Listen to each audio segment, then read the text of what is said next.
Morning everyone, আমি পূর্ণিমার নতুন একটি ব্লগে আপনাদের সবাইকে ওয়েলকাম। তো আজকে ইলিশ মাছ সর্ষে ভাপা করব। তো দেখো, ইলিশ মাছ আমি নিয়ে রেখেছি, এবার এর মধ্যে নুন হলুদ মাখাবো।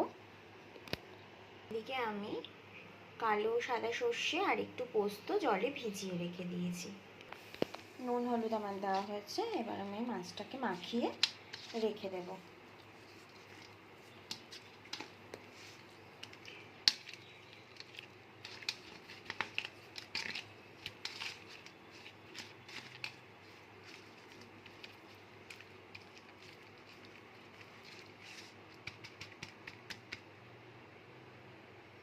ব্লেন্ড করবার জন্য আমি তোমার পোস্ত সর্ষে যেটা আমি ভিজিয়ে রেখেছিলাম নুন দিয়ে লঙ্কা দিয়ে, এখন আমি ব্লেন্ড করে নেবো। এটাকে ব্লেন্ড করা আমার হয়ে গেছে। এবার আমি এটাকে একটা ছাঁকনির সাহায্যে ছেঁকে নেব, কারণ যে কালো কালো সর্ষের যে গায়ের ছালগুলো থাকে না, কালো সর্ষে, সেগুলো পেটে গেলে না প্রচণ্ড পেটে যন্ত্রণা হয়। তার জন্য আমি ছাঁকনির সাহায্যে একটা বাটিতে ছেঁকে নেব। দেখো, স্মুথ একটা পেস্ট হয়ে গেছে। এখন এবার চলো রান্নাটা করতে থাকি। কড়াই বসিয়ে দিয়েছি, এবার দিয়ে দেব সর্ষের তেল।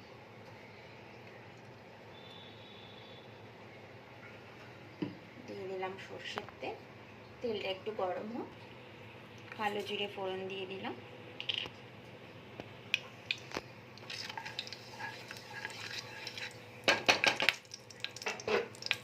এবার আমি এতে একটু সামান্য লঙ্কার গুঁড়ো, সামান্য হলুদ গুঁড়ো দিয়ে একটু নাড়িয়ে নেব।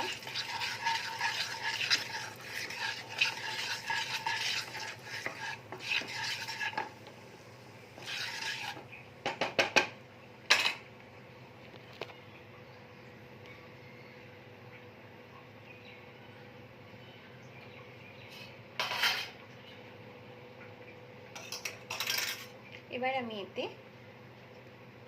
সর্ষেটাকে অ্যাড করে দেব।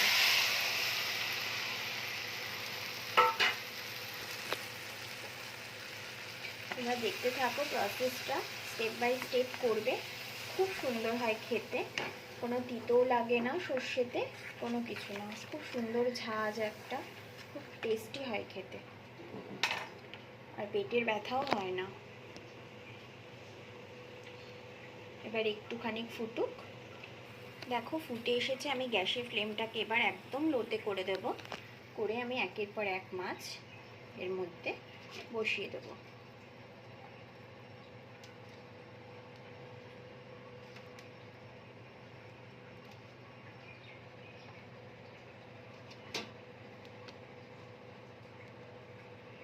মাছগুলো পুরো ডুবে গেছে। এবার আমি এর মধ্যে আরও জল অ্যাড করে দেবো, যতটুকু আমরা গ্রেভি খাবো ততটুকু জল অ্যাড করে দেবো।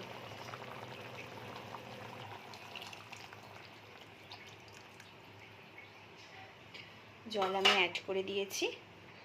এর মধ্যে আমি 3-4টে কাঁচা লঙ্কা গোটা দিয়ে দেব। গ্যাসের ফ্লেমটা একদম লোতে করে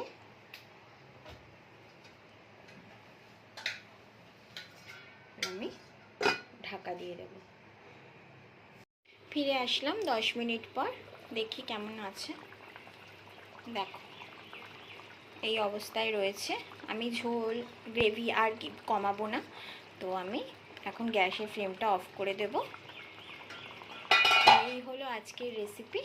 যদি তোমাদের ভালো লেগে থাকে প্লিজ লাইক করবে, কমেন্ট করবে, শেয়ার করবে অ্যান্ড সাবস্ক্রাইব করতে ভুলো না। আবার কাল নতুন ভিডিওর সঙ্গে আসবো তোমাদের সঙ্গে দেখা করতে। আজকের জন্য টাটা।